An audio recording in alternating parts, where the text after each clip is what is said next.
కాసేపట్లో సీఎం రేవంత్ రెడ్డి ఢిల్లీకి వెళ్లనున్నారు. ఉదయం 9 గంటలకు ఆయన శంషాబాద్ విమానాశ్రయం నుంచి బయలుదేరతారు.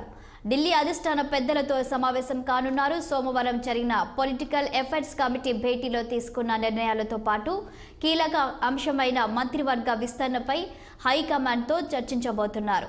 అలాగే ఈ 10 రోజుల ప్రభుత్వ పాలన ఎలా ఉందో చెప్పబోతున్నారు. తెలంగాణలో లోక్సభ ఎన్నికలపై కాంగ్రెస్ అగ్రనేతలు సోనియా, రాహుల్ గాంధీ, ఏఐసీసీ అధ్యక్షుడు మల్లికార్జున ఖర్గే, కేసీ వేణుగోపాల్ ఇతరులతో చర్చిస్తారని తెలుస్తోంది. మరోవైపు అసెంబ్లీ శీతాకాల సమావేశాలు ముగిసిన తర్వాత ఈ నెల 24న లేదా 25న కేబినెట్ విస్తరణ ఉండొచ్చని ప్రచారం జరుగుతోంది.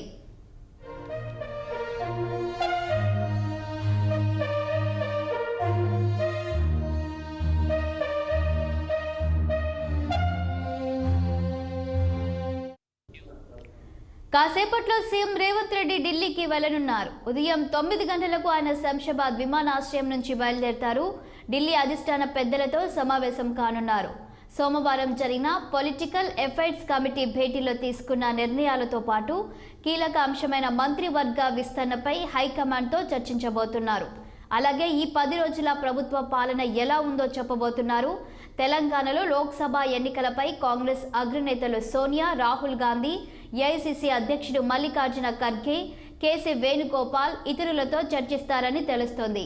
మరోవైపు అసెంబ్లీ శీతాకాల సమావేశాలు ముగిసిన తర్వాత ఈ నెల 24న లేదా 25న కేబినెట్ విస్తరణ ఉండొచ్చని ప్రచారం జరుగుతోంది.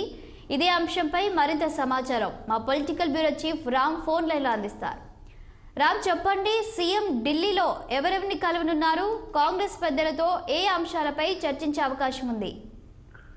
Good morning Shalini. ఇవాళ మరికాసేపట్లో సీఎం రేవంత్ రెడ్డి శంషాబాద్ ఎయిర్పోర్ట్ నుంచి ప్రత్యేక విమానంలో ఢిల్లీకి బయలుదేరుతున్నారు. అయితే ఆయన తన కుటుంబ సభ్యులతో కలిసి వెళ్తున్నట్టు తెలుస్తా ఉంది. ముఖ్యంగా ఢిల్లీలో ఇతర అంశాలకు ఉన్నప్పటికీ కూడా ఇప్పటికే ఎంపీగా ఉన్నప్పుడు తనకు కేటాయించిన క్వార్టర్ ని ఖాళీ చేయించే పనిలో ఒకటి, తర్వాత తాజాగా సీఎం హోదాలో తెలంగాణ దేశ రాజధానిలో సీఎం హోదాలో గత సీఎం కేసీఆర్ కేటాయించిన క్వార్టర్ నే మళ్ళీ ఇప్పుడు రేవంత్ రెడ్డి కేటాయించారు. కాబట్టి ఖాళీ చేయాల్సిన క్వార్టర్ విషయంలో ఒకటి, ఇప్పుడు కేటాయించిన క్వార్టర్ నిర్మాణ పనులని కొన్ని మరమ్మతులను చేసుకోవాల్సిన అవసరం ఉన్న నేపథ్యంలో ఈ రెండు మాత్రం అధికారికంగా సీఎంఓ కార్యాలయ వర్గాలు, రేవంత్ రెడ్డి వర్గాలు చెప్తా ఉన్నాయి.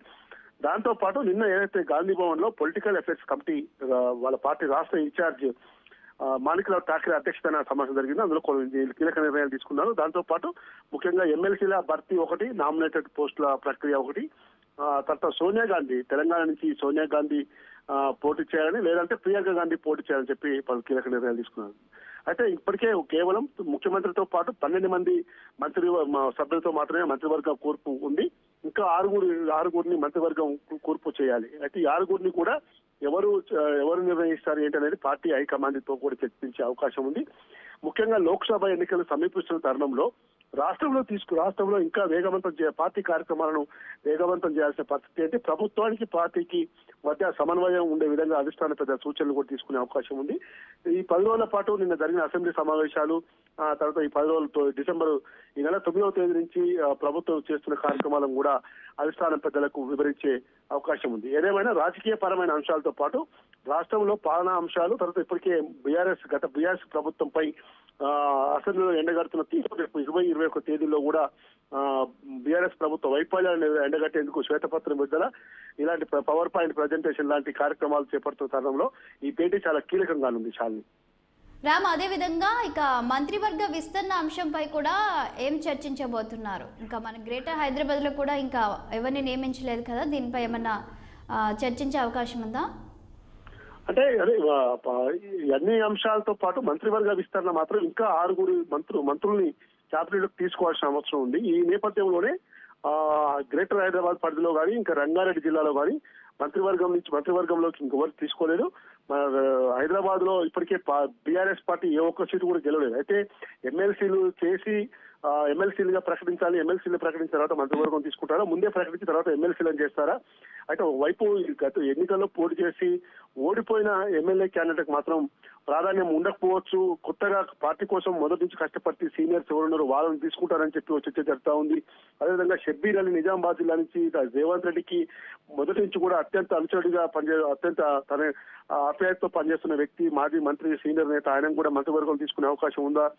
లేదా హైదరాబాద్ లో పోటీ చేసి ఓడిపోయిన Azharuddin national world figure, national cricketer కాబట్టి అతనికి కూడా హైకమాండ్ నుంచి అనేక అవకాశాలు ఉన్నాయని చెప్పి తెలుస్తా ఉంది. అంజన్ కుమార్ యాదవ్ ముషిరాబాద్ నుంచి పోటీ చేసిపోయిన అంజన్ కుమార్ యాదవ్, ఎందుకంటే యాదవ్ సామాజిక వర్గం నుంచి కూడా ప్రస్తుతం తెలిసిన ఎమ్మెల్యేలు కానీ మంత్రివర్గంలో కూడా ఎవరు లేరు కాబట్టి అతను కూడా మంత్రివర్గంలో తీసుకునే ఆశలు ఉన్నాయనేది చర్చిస్తారు. శాలిని. Thank you Ram.